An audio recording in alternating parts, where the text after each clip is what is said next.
Now, the address that I would like to give this morning comes out of a conversation I was having with two of my fellow staff team members earlier this week. And I had found myself, if you like, taken too much with what Mars Sector 6 referred to as worldly difficulties. And I have to admit that I was a bit down. I wasn't, dare I say, my normal self. I was low, feeling even somewhat depressed. And I know that I'm far from being alone in having those thoughts and feelings. I'm sure we all have them. In fact, our Master has said that when you are on the spiritual path, you will experience the lows, as well as, of course, the highs. But we all are part of this world. Most of us here probably live in Hollywood and see, dare I say, the squalor and the homelessness and the sadness and the poverty of Hollywood. And in the wider world, we know what's going on still in the Middle East and in Ukraine, in Europe. It's far from being a happy world, and we're all a part of it. We all become affected by it. It's almost impossible not to be affected by it. And in addition, we might also have an illness or pain, or be suffering loss of a friend or a family member. And in wintertime, it gets cold and wet and dark. So I think it's quite normal, in a way, to be feeling that way, at least from time to time. And as I was expressing myself to these other two, dare I say, or happy to say, younger staff team members, one of them said, after thinking for a while, "Paul, I think you should give an address on spiritual optimism." And it was very good advice, and I took the advice to heart. Because, as I say, it is easy to feel down and depressed. But as spiritual workers, and for those of us in the Aetherius Society especially, it's always necessary to remind ourselves of the bigger picture, the far bigger picture, and what our role is in the Aetherius Society. We're here to change the world. That really is the task of the Aetherius Society. Not alone, but to bring this world, bring our world out of these realms of materialism into the realms of bliss, as described by Mars Sector 6. And as you say, all masters have spoken of this heaven. As the Master Aetherius put it, we're here to bring about a reorientation of thought. A reorientation of thought, to remind ourselves of what we really are, who we really are, what we really are a part of. We're part of God. We're part of God. We're part of this incredible, unknowable, unbelievable universe, all on this mysterious, magnificent journey of going back to God in the complete sense of what that means. We've lost that on earth. And this reorientation of thought is our primary task here in the Aetherius Society. And we've been given the tools through the grace of our Master and through the grace of the cosmic masters.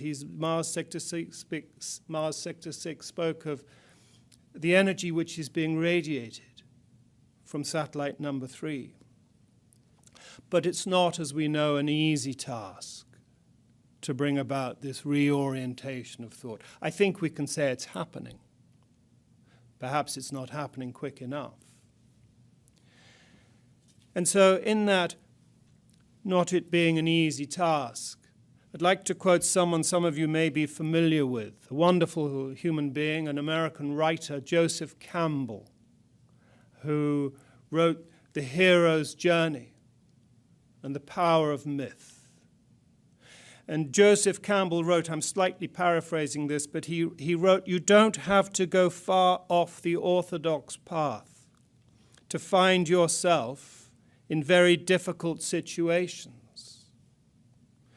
Having the courage to face the trials and to bring a whole new body of possibilities into the field of orthodox experience for other people to experience, that is the hero's deed. That is the hero's deed. That is our deed. To bring these unorthodox teachings and yet profoundly true teachings to our orthodox materialistic world. And of course, preeminent in the hero's journey was our master, His Eminence Sir George King. 2 weeks ago, in our Christmas carol service, we played an extract from an address given by our master, entitled, What Were the Occult Secrets of Jesus? And I think the main secret that our master shared of the Master Jesus was his determined devotion to a single cause. His determined devotion to a single cause, not having his time or energy or mind too distracted. Yes, we need to a certain extent, but always holding this big picture, this main mission in one's mind, and doing, to the extent that one can, everything towards fulfilling that main goal. Our master said it was the secret of the Master Jesus' success, that he always held above everything his main mission and doing everything else in accordance with that. As our master said in an address he gave, or in a class he gave in October 1966, the only thing that counts is the cosmic plan for the enlightenment and evolution of this and all other planets. Nothing else counts. Nothing else counts. And nothing else counts. And when we heard that reading from Mars Sector 6, we're here to attain heaven. We're here to bring that heaven down to this earth. Nothing else counts in comparison to this. And as I say, we're not alone in the Aetherius Society. And thank goodness we are not alone. There are many other wonderful organizations, people, and certainly thinkers who share this same goal, this same realization that we have in the Aetherius Society, this reorientation of thought that is so necessary upon our world to lift it up out of this materialistic prison that we have created for ourselves.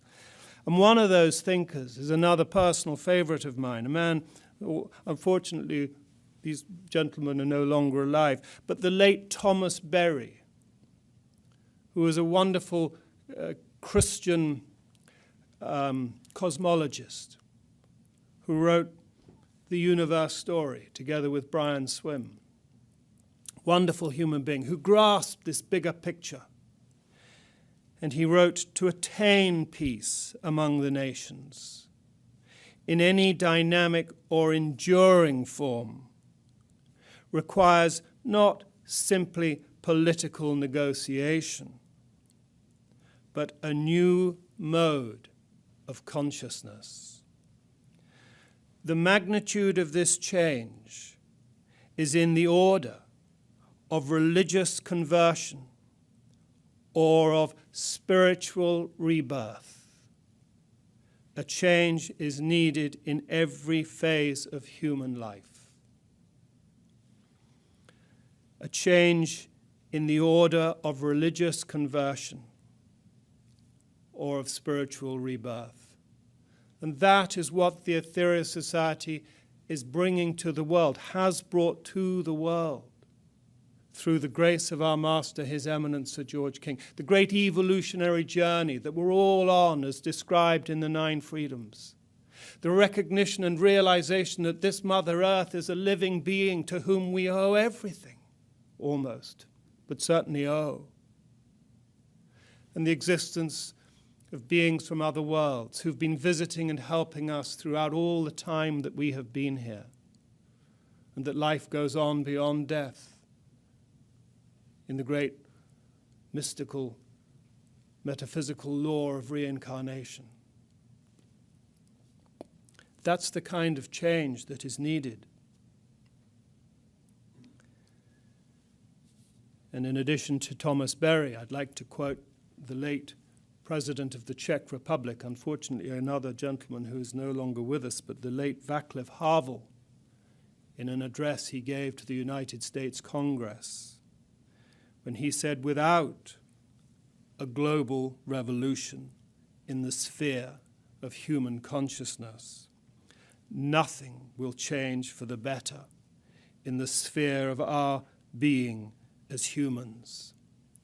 And the catastrophe toward which this world is headed, be it ecological, social, demographic, or a general breakdown of civilization,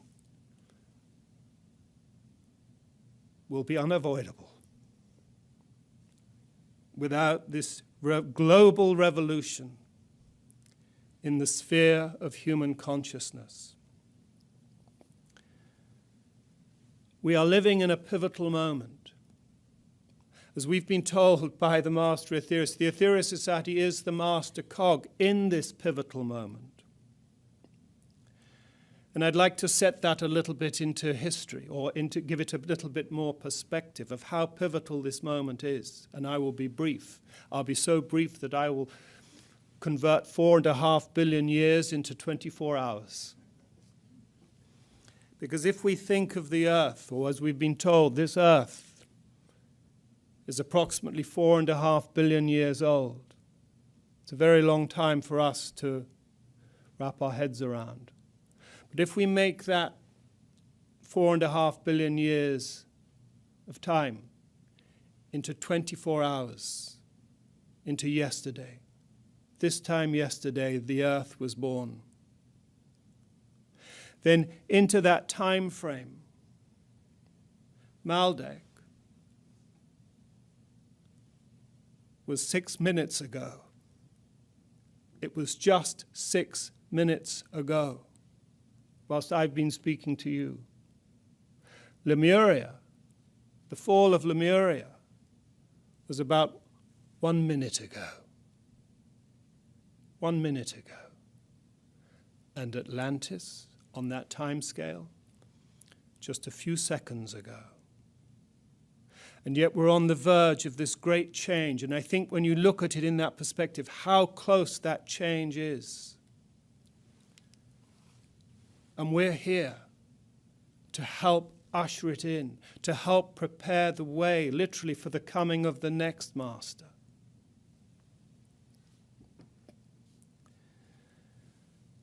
I'd like to finish with some other words that were delivered through our master by Saint Guling, one of the ascended masters, the master who visualized the Aetherius Society into being. And this is a transmission extract that was delivered through our master on November the 5th, 1966. And I always think at that time, 1966, particularly the latter part of it, our master was at the height of his capabilities, abilities, powers, if you like. He'd performed the alien mission in what was the second phase of his mission upon this earth, the most important mission, the most important phase. And over the last several months, he'd been engaged in the Gotha mission. This was a man at the height of his occult powers. Over the summer, he'd devised Operation Sunbeam. And the first phase, had only just been performed. And in this introduction to this transmission, our masters had to say, he said, "Do not let anyone alter your chosen path, that of serving the cosmic plan through the Aetherius Society. For it is above all other paths at this present time. The future of the human race depends upon the cosmic plan working out, and may even depend upon the actions of the Aetherius Society, because our part is vital to this plan." And I'm sure he was referring there to Operation Sunbeam as being vital. Anyway, St. Guling had to say these words in a transmission delivered just 2 days before our master spoke those words. He said, "Never forget that you are members of an organization unique in the respect that it is a tool in the hands of the great ones, to be used as they see fit, not as you see fit. Always remember, they see further than your fallible terrestrial minds will ever see for many lives. Have complete faith and trust in their judgment, and I guarantee to you, you will go far. These are the days of tests. They are the days of experience. They are the days when you can, if you so determine, turn your face into the active, always active light beamed down in the form of inspiration and instructions from the cosmic hierarchy. No man upon terra has ever or can ever work while he is upon terra for a higher order than that which inspires the Aetherius Society. You are indeed fortunate and privileged to be allowed to work in cosmic company.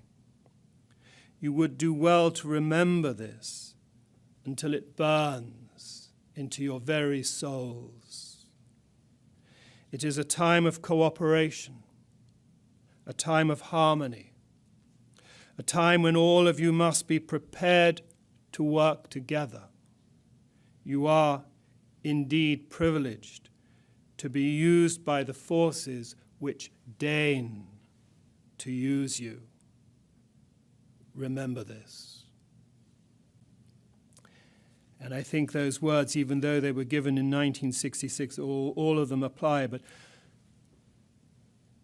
also it is a time of cooperation, a time of harmony, a time when you all must be prepared to work together for this one great goal, this single purpose that we have in the Aetherius Society, to not allow other things to distract us too much, cause perhaps division in different ways, minimal ways, petty ways. Let us all put that aside, and perhaps particularly as we come into an election year, let us remember this main goal, this primary purpose, this vital task that we have in the Aetherius Society.